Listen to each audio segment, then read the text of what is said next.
afternoon, Undersecretary. The Russian government has already announced President Ferdinand Marcos Jr.'s trip to Russia in the next few weeks. Ano-ano po yung mga magiging priority discussions during that visit? Ayon po sa DFA, magtutungo ang Pangulo sa Kazan, sa Russia mula Hunyo 17 hanggang 18 upang dumalo sa ASEAN-Russia Commemorative Summit.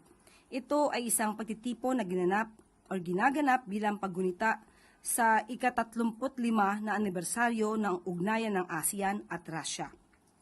Ang Russia ay isang ASEAN Dialogue Partner at bilang ASEAN Chair, ang Pilipinas, pangungunahan natin ang pagsusuri sa naging takbo ng ating kooperasyon at relasyon sa Russia. Kasama na rin dito ang pagtatalakay sa mga susunod na hakbang upang higit pang mapalalim at mapalawak ang ugnayan ng Pilipinas at Russia at ng ASEAN. So yan po sa ngayon ang mensahe ng DFA, pero ang detalye po ay makukuha natin sa kanilang press briefing sa Monday po.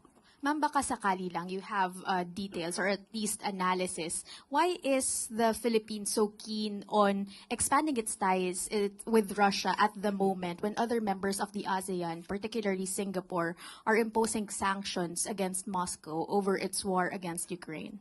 Binanggit po natin kanina na tayo po kasi ang ASEAN Chair at kailangan po natin pangunahan po ito. Total po ito ay related po sa ito'y tinatawag na ASEAN-Russia Commemorative Summit.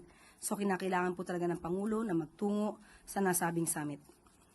Wala pong bilateral talks with Russian President Vladimir Putin, meaning one-on-one Philippines with Russia, not representing ASEAN as a whole. Sa ngayon po, ang magbibigay po ng detalye po na yan ay magmumula sa DFA. Are there any anticipated energy-related outcomes sa kung may possible man na meeting with President Marcos and Russian President Putin or Russian conglomerates? May mga magiging discussion po ba na energy-related? Actually, I was able to ask Secretary Sharon on this matter. According to her, there is no details yet, but she wants to explore possible options on energy transition and fuel diversification. Pero she is planning to discuss the matter with the ambassador of Russia to the Philippines. Alright po. Also, ano pong assessment ng Palace currently sa feasibility po of purchasing Russian oil kasi in terms of cost, shipping, and potential exposure po sa sanctions? Makakasama po yan sa i-discuss ni Secretary Sharon.